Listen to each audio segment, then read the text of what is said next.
आप देख रहे हैं समाचार एजेंसी ऑफ इंडिया में साइन न्यूज। नमस्कार दोस्तों, समाचार एजेंसी ऑफ इंडिया की साइन न्यूज में लिमटी की लालटेन के 763वें एपिसोड में एक बार फिर आपका स्वागत है। आज हम चर्चा करने जा रहे हैं शिक्षा व्यापार प्रशासन जबलपुर की दूरदर्शिता बनाम सिवनी में पुस्तक मेले की औपचारिकता।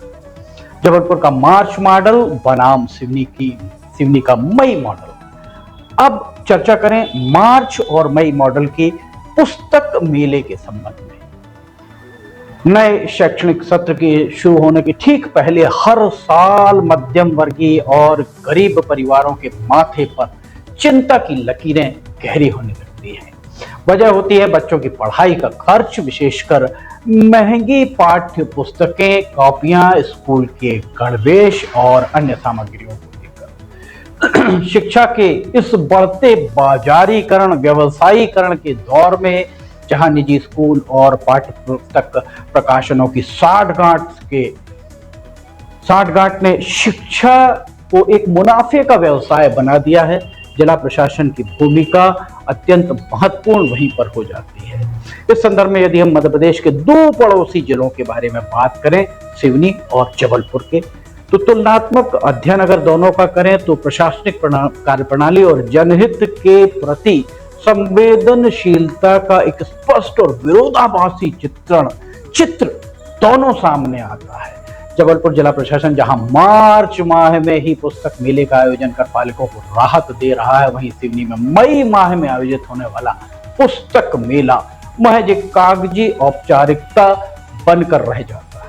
हालांकि इस पहल का उद्देश्य सराहनीय है, लेकिन आयोजन के समय के अंतर के कारण परिणामों में बड़ा अंतर देखने को मिलता है। जबलपुर में यह प्रभावी सिद्ध होता है, जबकि सिवनी में कई बार केवल औपचारिकता बनकर रह जाती है। इस आलेख को हम, इस मामले को हम, इस मुद्दे को हम गहराई से विश्लेषण करेंगे और समझेंगे कि समय पर आयोजित पुस्तक मेला विद्यार्थियों और पालकों के लिए क्यों अत्यंत आवश्यक है। पुस्तक मेले का मूल उद्देश्य शिक्षा को सस्ता और सुलभ बनाना है। वैसे शिक्षा को सुलभ और सस्ता बनाना शिक्षा का ही मूल उद्देश्य है।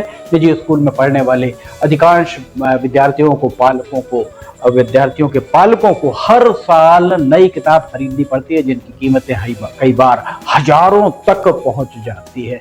ऐसे में प्रशासन द्वारा आयोजित पुस्तक मेले में जो लाभ मिलते हैं, उनमें से प्रमुख कम कीमत पर पुस्तकें अर्थात थोक दरों पर उपलब्धता, एक ही स्थान पर सभी किताबें अर्थात समय और श्रम की बचत, पारदर्शिता अर्थात प्रशासन की निगरानी में मूल्य निर्धारित कर निर्धारित मूल्य पर बिक्री और स्थानीय विक्रेताओं को अवसर मिलता है।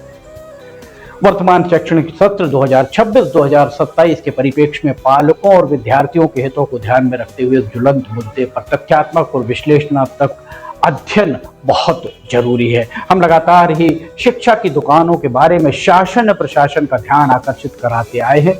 जबलपुर का मार्च मॉडल दरअसल सुशासन और संवेदनशीलता का उदाहरण माना जा सकता है। जबलपुर प्रशासन ने पिछले कुछ वर्षों में एक बेहतरीन उम्दा परिपाटी आरंभ की है। नए शैक्षणिक सत्र जो आमतौर पर 1 अप्रैल से आरंभ होता है, कि आरंभ होने के पहले यानी मार्च के महीने में प्रशासन द्वारा एक वृहद पुस्तक मेले का आयोजन किया जाता है।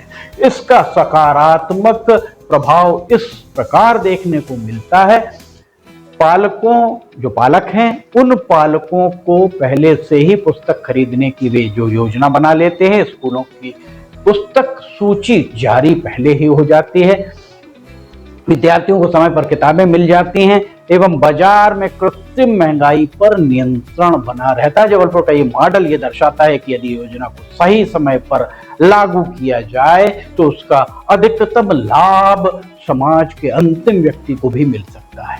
इसी तरह से एकाधिकार की समाप्ति के अवसर प्रशस्त होते हैं। माना जाता है कि निजी स्कूल अक्सर पालकों को दबाव बनाते हैं कि किसी दुकान विशेष से किताबें खरीदी जाएं, गणवेश खरीदे जाएं। मार्च माह में पुस्तक मेले के लगने से एक ही छत के नीचे कई प्रकाशकों और विक्रेताओं की दुकानें होती हैं। इससे प्रतिस्पर्धा बढ़ती है और एकाधिकार भी टूटता है। इसके अलावा सस्ते दाम और छूट भी पालकों को मिलती है। 10 से 30-50% तक की छूट मिल जाती है। मेले में प्रकाशक और विक्रेता सीधे पालकों से जुड़ते हैं, जिससे बीच के कमीशन का खेल खत्म हो जाता है। परिणाम स्वरूप पालकों को MRP मिनिमम या मैक्सिमम रिटेल प्राइस पर ही पुस्तकें मिलती हैं। वहीं अप्रैल में स्कूल खुलने के पहले माफ कीजिएगा, वहीं अप्रैल में स्कूल खुलने के पहले बच्चों के हाथ में किताबें आ जाती हैं, इससे उनकी पढ़ाई का नुकसान भी नहीं होता है। इसके अलावा NCERT की सस्ती किताबों की सुलभता भी होती है। मेले में प्रशासन ये सुनिश्चित करता है कि सस्ती और प्रामाणिक NCERT की किताबें पर्याप्त मात्रा में उपलब्ध हों, जिन्हें अक्सर बाजार से गायब कर दिया जाता है, ताकि महंगी और निजी किताबें बेची जा सके। जबलपुर जिला प्रशासन का ये कदम साबित करता है कि यदि इच्छा शक्ति हो तो शिक्षा माफिया की कमर तोड़ी जा सकती है और आम जनता को सीधे लाभ पहुंचाया जा सकता है।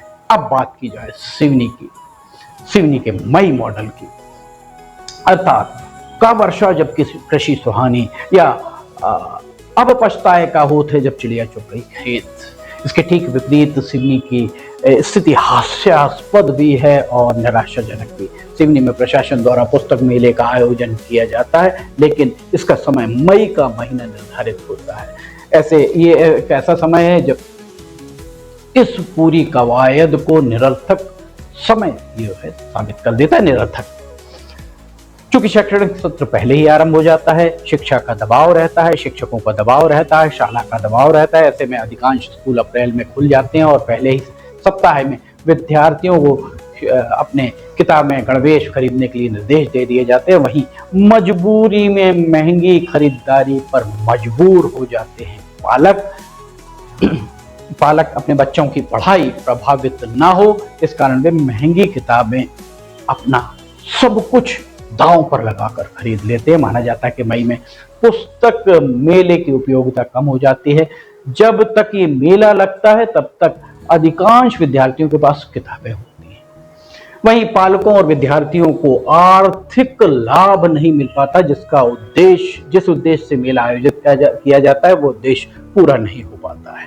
इस प्रकार सिवनी में आयोजित पुस्तक मेले का स्वरूप कई बार केवल औपचारिकता बनकर रह जाता है। वहीं छात्र हितों का संवर्धन के लिए कांग्रेस की NSUI, भाजपा की ABVP भी इस अति संवेदनशील मामले में पूरी तरह मौन ही नजर आती है। दोनों के द्वारा स्थानीय स्तर के मामलों में कन्नी काट ली जाती है।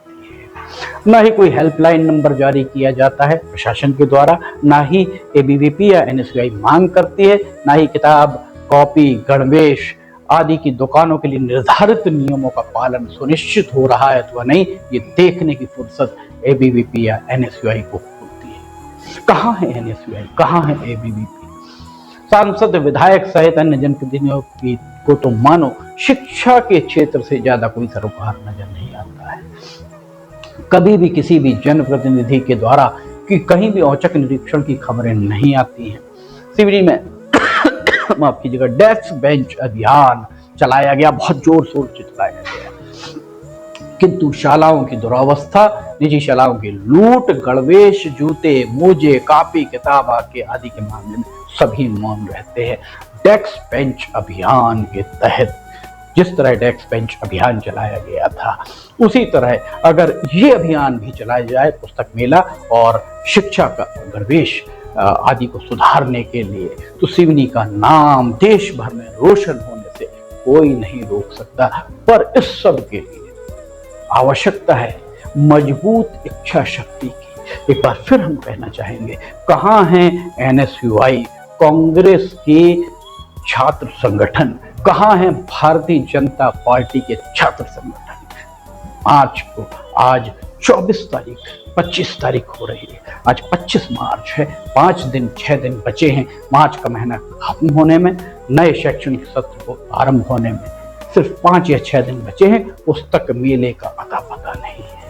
दोनों ही छात्र संगठनों को चाहिए जिला प्रशासन से अपील करे, विधायक दिनेश राय, विधायक रजनीश सिंह, विधायक योगेंद्र सिंह, विधायक कमल मस्कोटे, सांसद भारती पारधी, सांसद फग्गन सिंह कुलस्ते, 6 लोगों के हाथ में सिवनी का भविष्य टिका हुआ है। उन्हें चाहिए कि जिला कलेक्टर से बात करें, टैक्स बेंच अभियान से ज्यादा गति से, ज्यादा पुरजोर गति से इस अभियान को चलाया जाए, तभी समाज के आखिरी छोर पर बैठा गरीब, उसका बच्चा सस्ती सुलभ शिक्षा ग्रहण करने के उसके मार्ग प्रशस्त हो सकेंगे। समाचार एजेंसी ऑफ इंडिया की साइन न्यूज में लिमिटेड के लालटेन के साथ सुथरे एपिसोड में फिलहाल इतना ही। अगर आपको समाचार एजेंसी ऑफ इंडिया की साइन न्यूज में लिमिटेड के लालटेन अन्य खबरें पसंद आ रही हो तो इन्हें लाइक, सब्सक्राइब, शेयर जरूर कीजिएगा। समाचार एजेंसी ऑफ इंडिया के सहयोगी अखिलेश दुबे के साथ लिमिटेड के लालटेन का 764वां एपिसोड लेकर बहुत जल्द हाजिर होंगे। फिलहाल आपसे इजाजत लेना चाहेंगे। जय हिंद।